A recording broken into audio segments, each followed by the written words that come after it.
The other day, my daughters and I were in Target shopping for Halloween costumes, and what do you think I saw next to the Halloween costumes?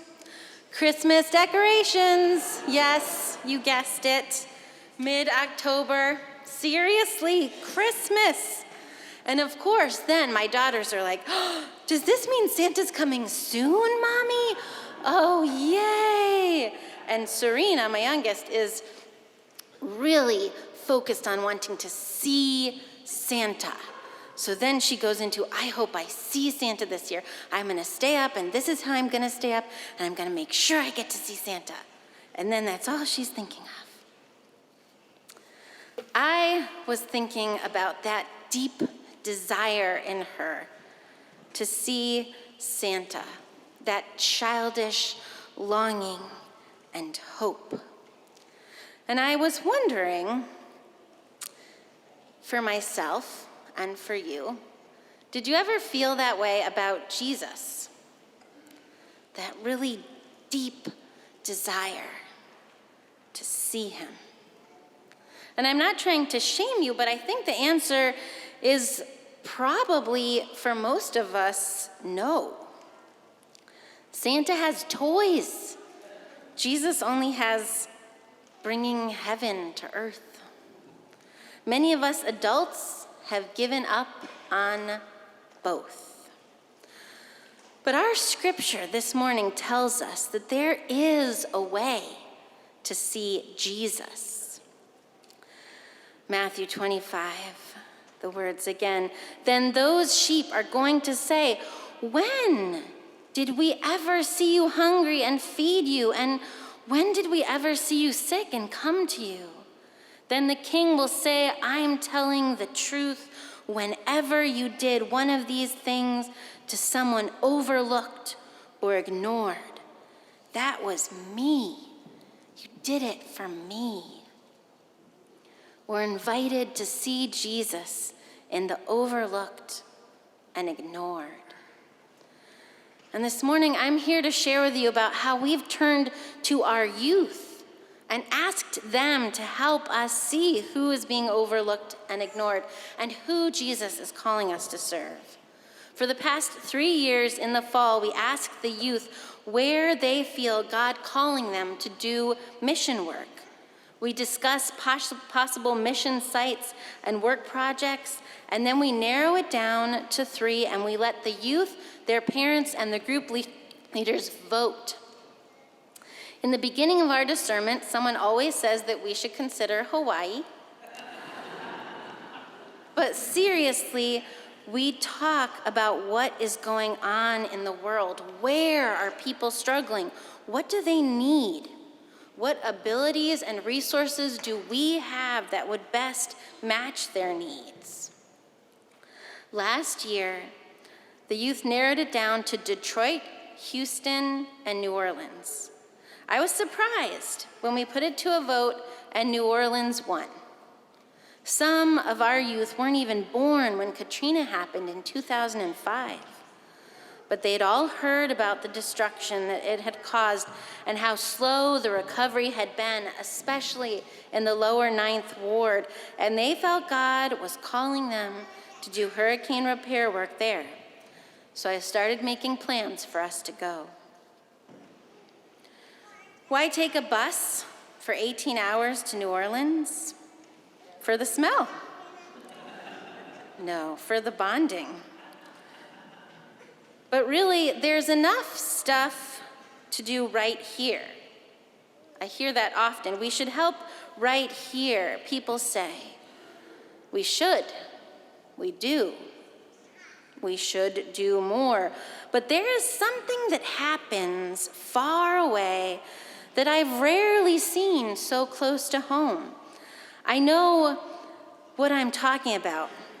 I don't mean to brag, but I started going on mission trips when I was 12, and I'm 40 now, and I only missed 1 year, and sometimes I went on 5 per year. Every time when I saw people on mission trips, there was an incredible transformation that occurred. Something about that combination of being far from home outside of your comfort zone, immersed in a different culture, sometimes a different language, working harder than you normally ever have to, sharing living conditions, close quarters. You can't be numb. You can't stay stuck in your regular habits. You're enlivened, awake, engaged.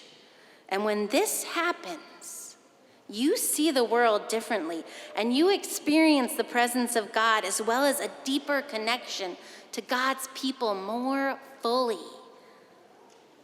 On the second to last Saturday in June, 33 of us boarded a bus and headed south. We stopped in Memphis first, so we could visit the National Civil Rights Museum at the Lorraine Motel. And it was powerful to go through the exhibits, to see the recreation of the cargo holds of the slave ships, the statues of the people chained so close together. And we heard the testimonies left by men and women and children who suffered. And we saw the stories and videos of the people in the civil rights movement. And we stood next to the balcony where Martin Luther King Jr. was shot. To stand there in that historic site was an experience, an action that created a memory that will inform us for a lifetime. And it also informed the rest of our trip and our experience in serving in New Orleans, because those struggles are directly linked to the struggles of the people in New Orleans and the people in the lower Ninth Ward before and during and after Katrina. On our mission trip, we also visited the Whitney Plantation. The Whitney Plantation Museum is one of very few plantation museums that focuses on the lives of the enslaved people rather than the white plantation owners. And we learned from the descendants of enslaved people about what it was like there. It was heartbreaking. The experience has changed me to stand there in that place where those things happened. It's a whole nother level than reading it in a book. And we also discovered at the plantation that the lower Ninth Ward was one of the few places in Louisiana where freed slaves were first allowed to have land. So it was never a coincidence that the lower Ninth Ward had the weakest levee. It was not a coincidence that the most vulnerable people suffered the most damage and continue to struggle to repair. It is part of the legacy of racism and oppression and injustice. In the face of all this, it would not be hard to get stuck in hopelessness and despair. But our youth led us out of this quicksand into actions of hope. We partnered with an organization called lower9.org, which Whitney Kearns recommended to us. Their mission is to rebuild homes, restore services, and revive hope in the lower Ninth Ward. 100% of the homes in the lower Ninth Ward were uninhabitable after Katrina. And since then, residents have dealt with toxic FEMA trailers, toxic sheetrock, corrupt government programs. We were told that if you don't mow your lawn, you're fined. And the fines just keep multiplying. And of course, eventually they get so big, there's absolutely no way you can pay them. And once you can't pay them, who takes your land but the government? And so now more of the Ninth Ward is owned by the government than the residents. And who are they selling it to? They are selling it to wealthier white people who are coming in. And the home prices are rising, and the pre-Katrina residents can't afford to move back to their community. All of this is so hard to hear. It seems like too much, but lower9.org is committed to helping the original residents to get back into their neighborhood. And they have brought more Lower Ninth Ward families back to that location than any other organization. They've come so far, but there's still so far to go. How will they make it?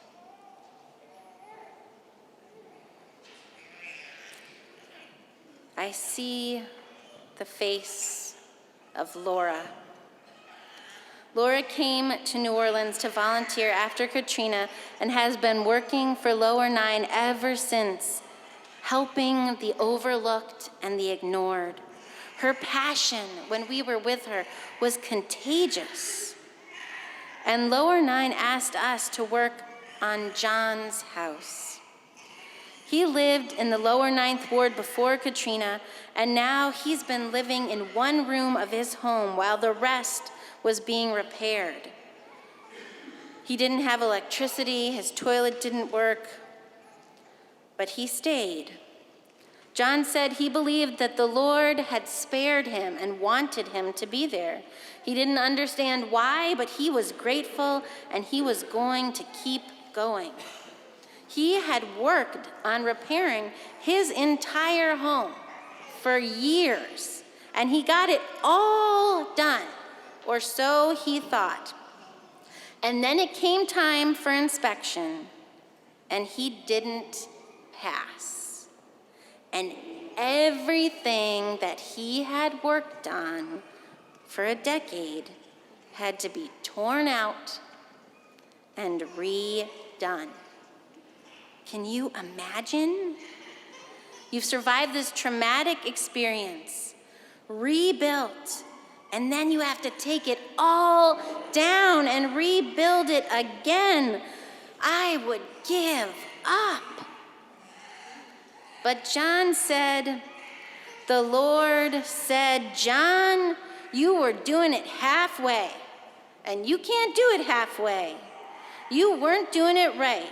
You have to do it all the way right. So I'm going to do it all the way right this time. What an inspiration. What an act of hope. We did our best to help him.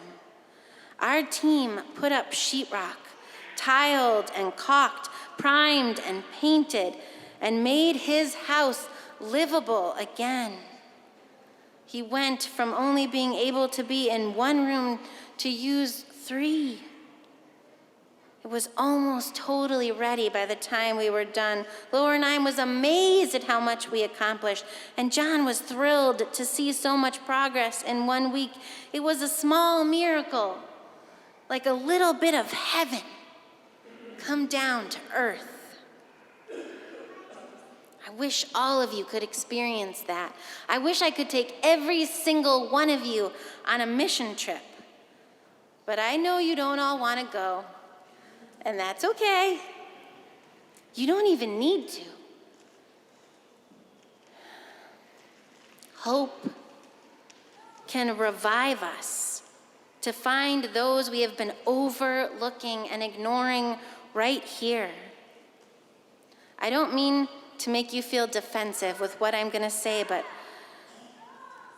I am absolutely certain that every single one of us has overlooked somebody. And I'm absolutely certain that every single one of us can live more fully into God's promise that heaven comes to earth. We can take action. Now in our city, the teachers are on strike. They've raised the issue of class sizes being too large. I was talking with our church member, B. Jaji, in the back before worship began, and she is a CPS teacher. One teacher to 37 students. It's not right. Our own Safe Church policy says that classes can't happen unless we have 2 teachers for the safety and well-being of the students. And if that's what it takes for our church to be safe, then we can't say that our public school classrooms are safe with 1 teacher and that many students. And where is that happening most? In our Black and brown communities. This is injustice. And I'm not telling you this because I want to change your mind. I think a lot of you agree with me. Have we all called the mayor's office? Have any of us stood with the strikers? Have we figured out anything that we can do? We need to do something. And I've been so saddened to hear the struggle that our LGBTQ brothers and sisters are facing right now, that it seems more and more there is injustice for them. I recently was going through a hiring process here, and when I would tell people that we were an open and affirming church, I was shocked by the number of people that said, "Oh, I can't work for that kind of church." And then I realized, oh, I was in the St. Paul's beautiful bubble of our love and openness. And the rest of the world is not like that. And I said, who am I ignoring? And I was thinking just right down the hall, and I was wondering, how many of us have gone down the hall over there to the Lighthouse Church that's predominantly African American and LGBTQ and sat in their worship service, not asked them to come here, but sat with them and gotten to know them, and they're right here in our building, and we can build a relationship with them, even more so than we have. And I don't say this to try to make you feel badly. It makes me feel very passionate about it. But just to say there's opportunity right here, right now, for the overlooked and the ignored. And we can live into hope and take action. Those words, when did we see you hungry? When did we see you sick? When did we see you lonely? When did we see you homeless? Every day, right? Every day. But we can do something. We don't have to sink into despair and hopelessness. The story is not over. Rachel Held Evans, in her book Inspired, says this wonderful thing. What I love about the Bible is that the story isn't over. It might not look like it, but the resistance is winning. Join the resistance. So maybe in some weird little way, Target has it right. We should be getting ready for Christ's coming, and not with plastic trees and ornaments, but with our hopeful actions in the world. We will see Jesus here. Live into hope.